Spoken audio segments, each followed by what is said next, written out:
Welcome to Taxpayer Alert. I'm Al Segalla. I'll be your host. I'm also president of the Calaveras County Taxpayer Association.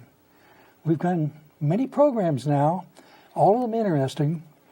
And there was one program where it was so fascinating in the past, we lost track of time. Well, we have the same guest with us now, Peter Maurer. He's the director of the Calaveras County Planning Department. Welcome, Peter. Thank you. Glad to be here. Okay, you've been here for how long now? 2 years. Just passed my 2-year anniversary early this month. Wow, it seems like it's longer. And sometimes it seems like it was just yesterday. Maybe it's because there's so many things going on. Well, it's certainly a lot happening. That's for sure. Yeah. Now, did you meet when you came here? You had probably a vision of what you would see and what you'd experience. Has that come about the way you expected? And what are your high points, your low points since you've been here? Yeah, I think pretty much.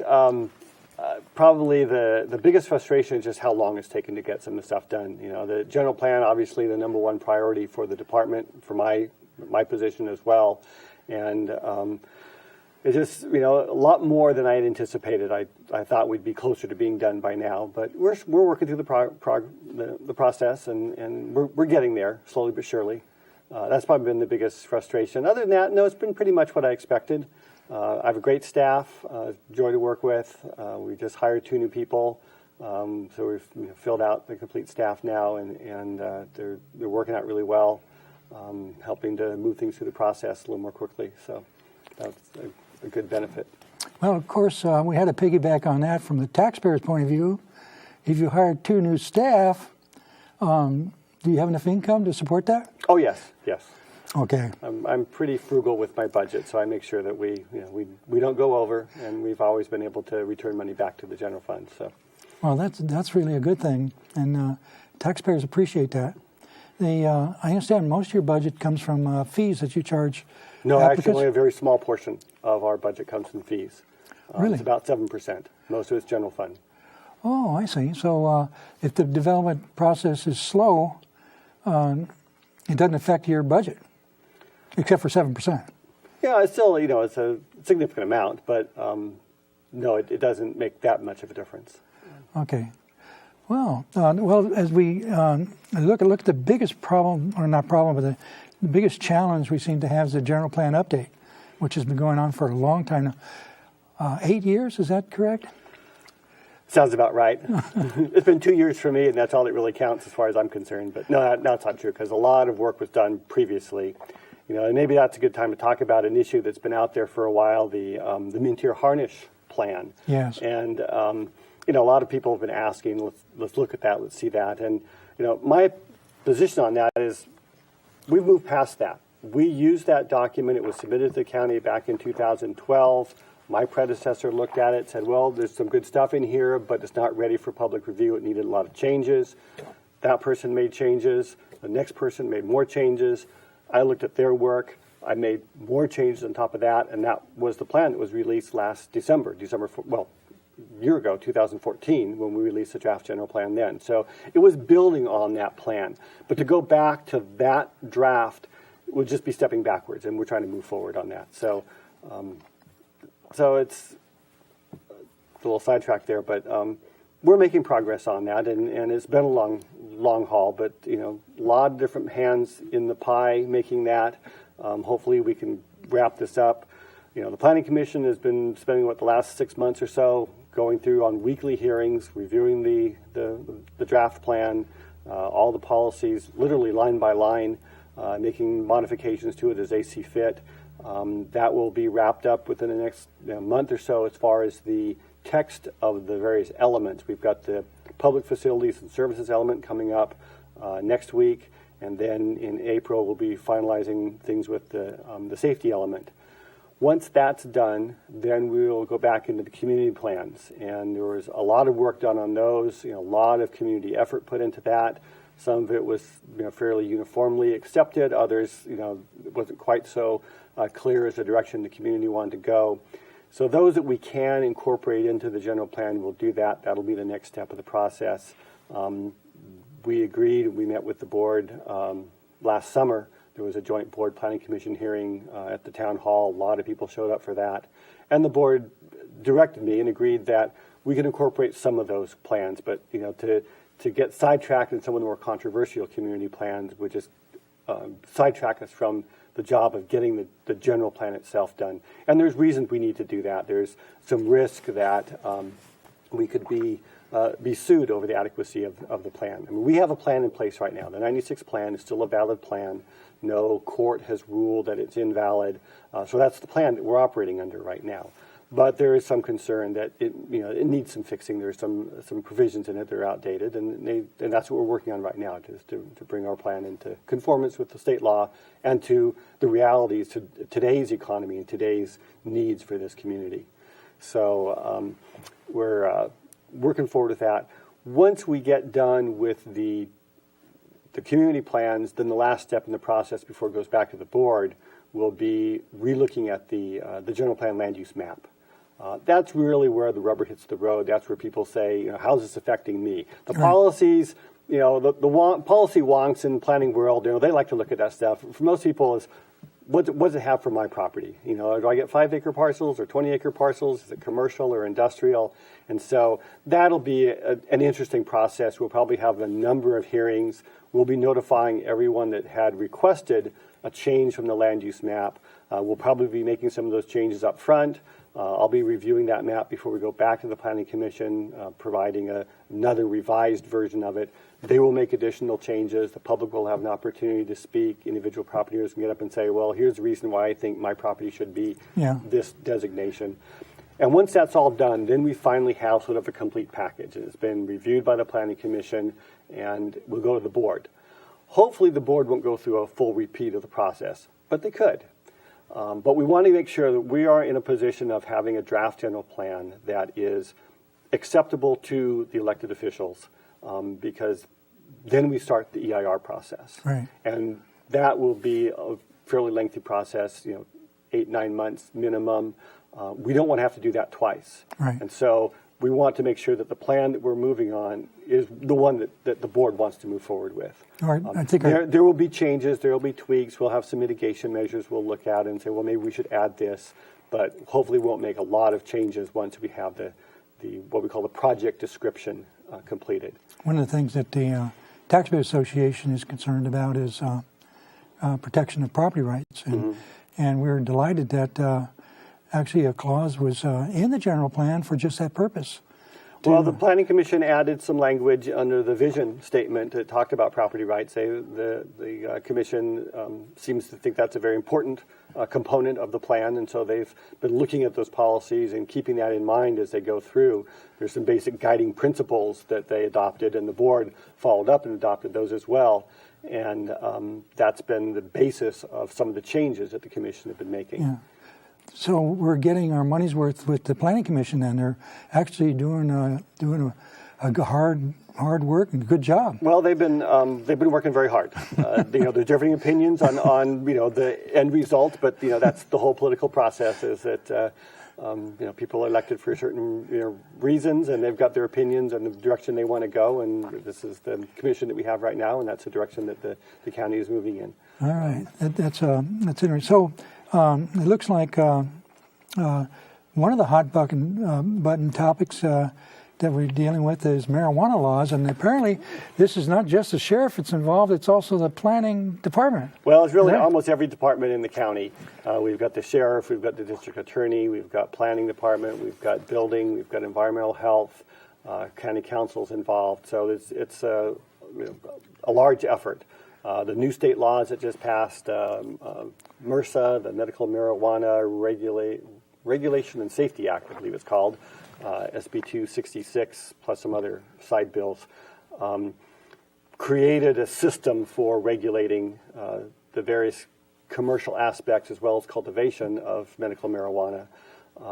Our county, our board has decided that we're going to allow that in this county.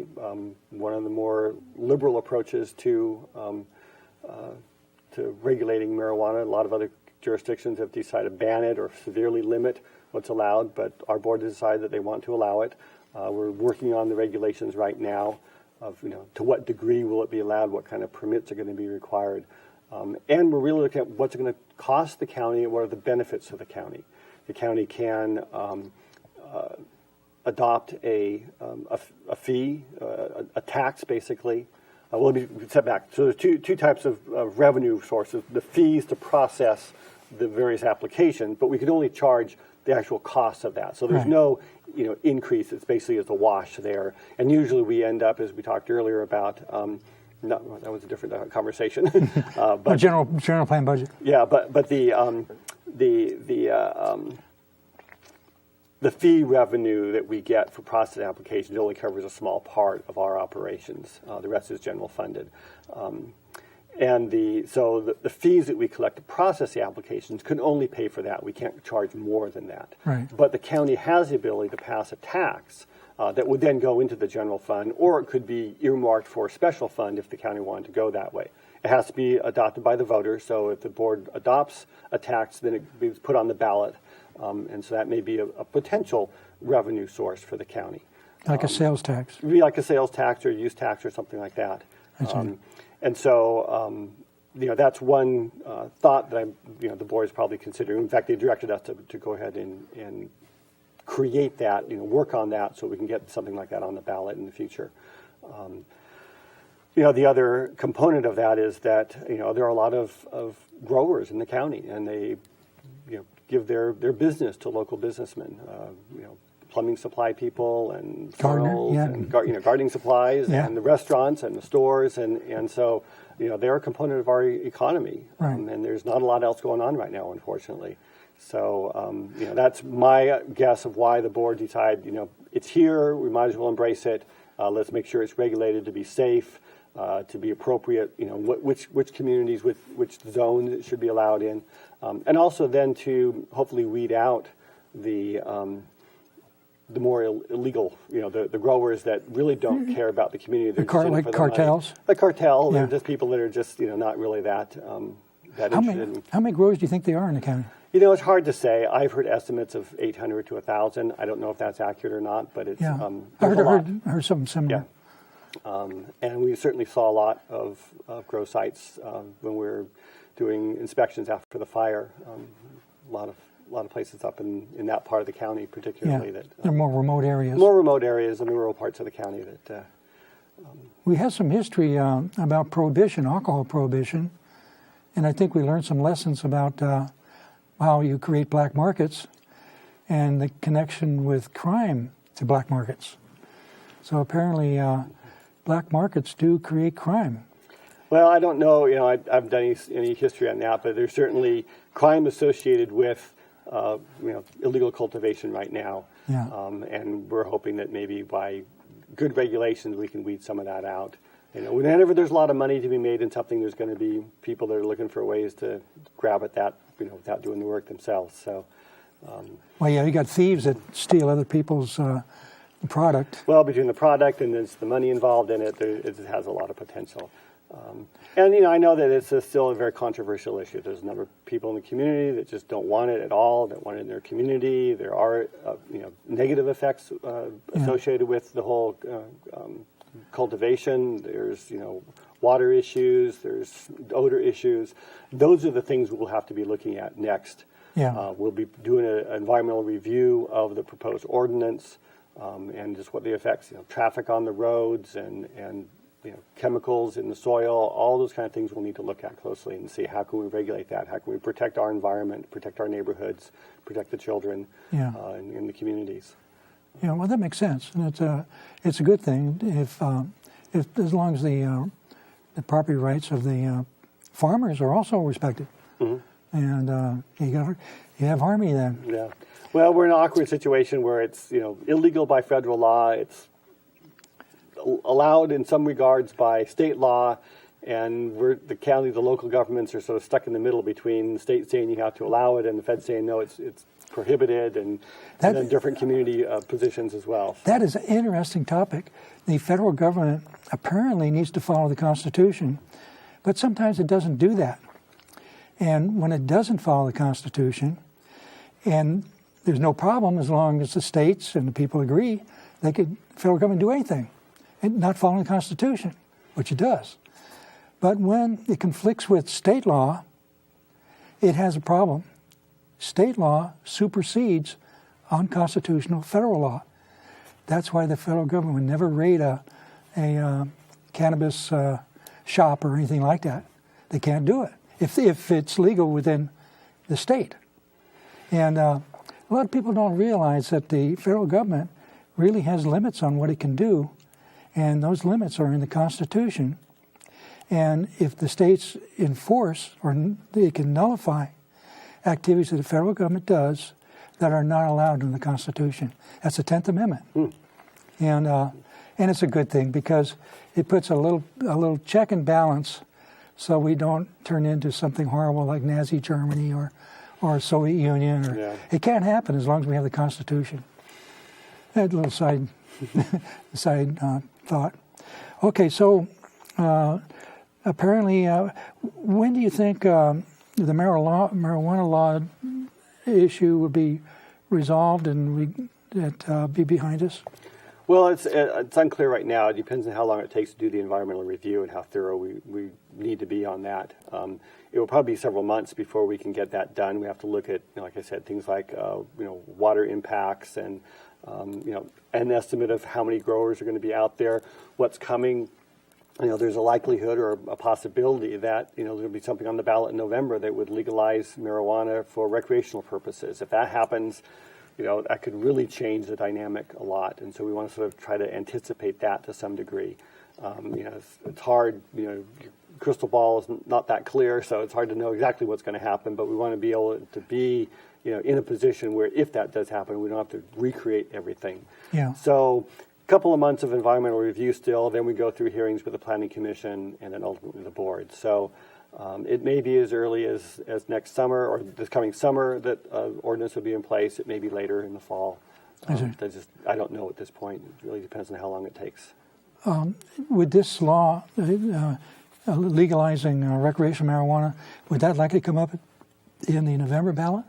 That's what I understand. I hear there are several petitions that are at the Secretary of State right now that are being reviewed for certification, and then they need to get the signatures. But I understand that there is a push to get it on, and I think that the backers would like to have it on a presidential election because that has a higher turnout, so it's more likely to pass. So that's what I hear through the rumor mill, and everyone's sort of anticipating that something's going to be on the ballot. But then it's up to the voters, so we'll see what happens. Okay. Well, the next issue that we have concern about and you're involved with is the horrible fire that we experienced. Yeah, that was quite a tragedy. We're now sort of on the recovery process. It was a disaster for a lot of people, and our heart goes out to those people that lost their homes. 548 homes were lost.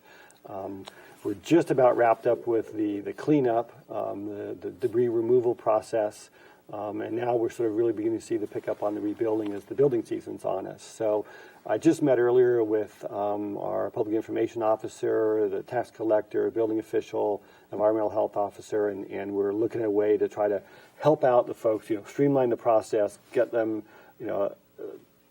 flyer that shows, here's the steps you need to go through, and here are the relief, vehicles that we have. For example, if you had a house that was, pre-existing, it can be rebuilt in the same spot. You don't have to pay some of the fees. Some things like the new plan check fees, you'll need to meet new building codes, but say the school fees or fire fees or road fees are waived because you're replacing something that was lost. So just getting that information out.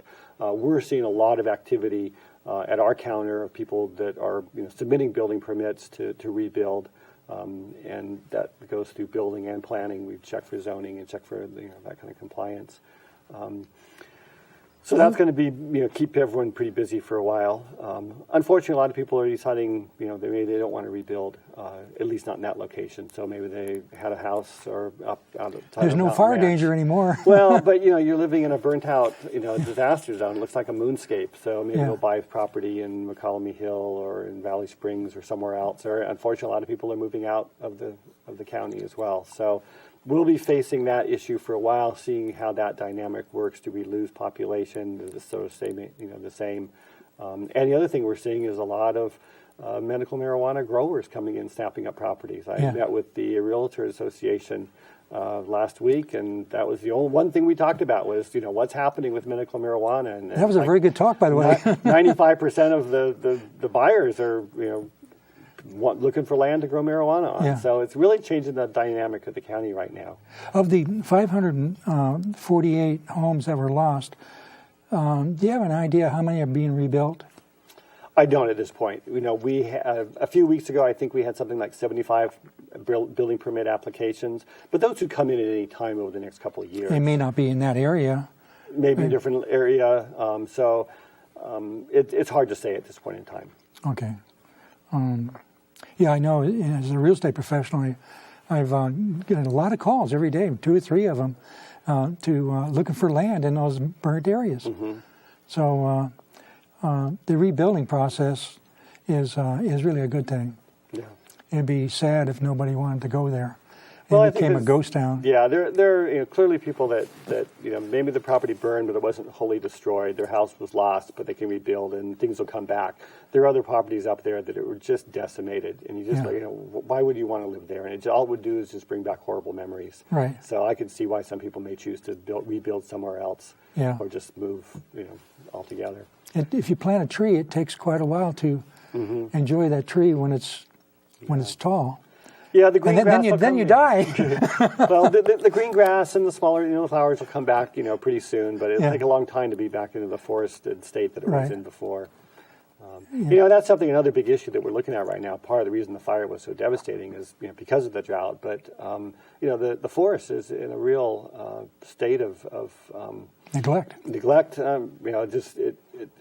There's die-off everywhere. Up and down the Sierra, it's becoming a big issue. The governor's declared a state of emergency. Our neighboring counties are looking at it really closely. There's programs at the federal level trying to look at the national forest. How can we regain the forest health?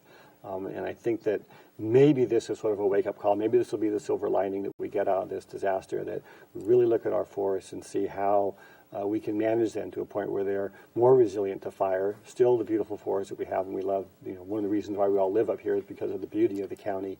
And how can we maintain that and work with all the various entities and agencies and property owners and say, how can we maintain the forest so that it's useful, beneficial for all needs. It's kind of interesting that for 20 years, perhaps longer, there's been an active effort to suppress private logging companies in California. The amount of logging has dramatically been reduced, and this is reflected in income that counties get from the Forest Service in way of fees for highways and schools, and one of the things that the timber companies did is they spaced the trees far enough apart so that the snow could gather and actually help the recharge, or the slow snow melt was important for our reservoirs. And the second thing that happened was that by even age harvesting, which is the latest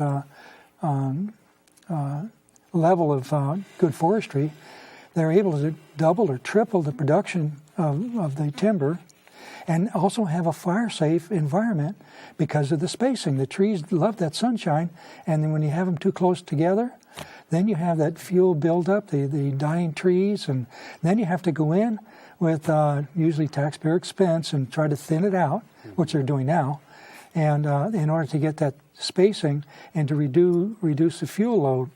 But actually, if they hadn't almost destroyed our timber companies, we would have a solution to the problem already working, in some people's opinion. In some people's opinion. And I guess that's the interesting, the joy of planning, and the challenge of planning is, trying to find that compromise area, that sweet zone where everyone can sort of agree this is, and whether it's, other land use issues or, timberland management, there's a lot of different opinions and different perspectives of how we, what's the best use of that land? Right. And is it just for timber production, or is it for habitat, or is it trying to find that balance? Or a mix. The key, the mix, yeah. Yeah. And from a planner's perspective, it's trying to find that balance that meets all of the community's needs. Whether it's the timber company or the recreationalists or the habitat needs of the creatures that live on this earth. All of that needs to find a balance there. And that was what makes the job interesting to me. Is working with the people to find out what it is that that they want for their community and how can we get there. Trying to find that common ground first, and then we can we can all agree on this. Now we can work out on these more challenging issues on the outside. So that's sort of my approach: is let's find that balancing point. Let's find that area where we can agree on things. Then we can solve some of the more sticky problems later on. That is really a challenging job. You actually have to withhold your own opinion and listen to other people's opinions, and that can really be frustrating sometimes. Oh, it can be. I have my own opinions on things, but my job is to implement the policies of the board and the planning commission. Right. I will provide them my advice, and my professional advice is obviously I have personal stake in some of these issues, and you can't divorce yourself from your own personal opinions in your professional job, regardless of what you do. Right. But I recognize that what I think is the best thing may not be what the elected officials think, and they're the ones that set policy. Yes. And so as they set the policy, then my job is to implement them. I will help guide them where I can and offer suggestions and recommendations, and sometimes they take it and sometimes they don't. Yeah. That's what I see my role is, to help implement the policies that are made by the board. And the board majority sometimes changes. Oh, yeah. Yeah. They're not always consistent. Every 2 years, that opportunity could happen. So, the general development environment, is it kind of increasing, decreasing, or going about the same? I think it's pretty stable right now. It's been flat for a long time. It dropped dramatically during the downturn. It stayed really flat for a number of years. Very, very slowly increasing. Building permit activity is up slightly, but 2% of nothing is still just a very small amount. So there's been an increase in building permit activity. We see a little bit more interest in land development. Not a lot of subdivision going on at all. But people are beginning to sort of inquire about some projects. So I think in the next couple of years we'll start seeing things. A lot of the other counties are sort of experiencing much more growth. We're just sort of last in line apparently for the development pressures, which is a good thing or a bad thing depending on your perspective. Well, to the anti-growth people, they're probably happy. To the people that want to see a more robust economy, it's not the greatest of all worlds. Well, we're down to the end of our program, and this time we didn't lose track of time. It's a pleasure having you as a guest, Peter. We look forward to having you again. Well, thank you. It was great to be here, and it's always enjoyed talking policies with you. Thank you for joining us on Taxpayer Alert.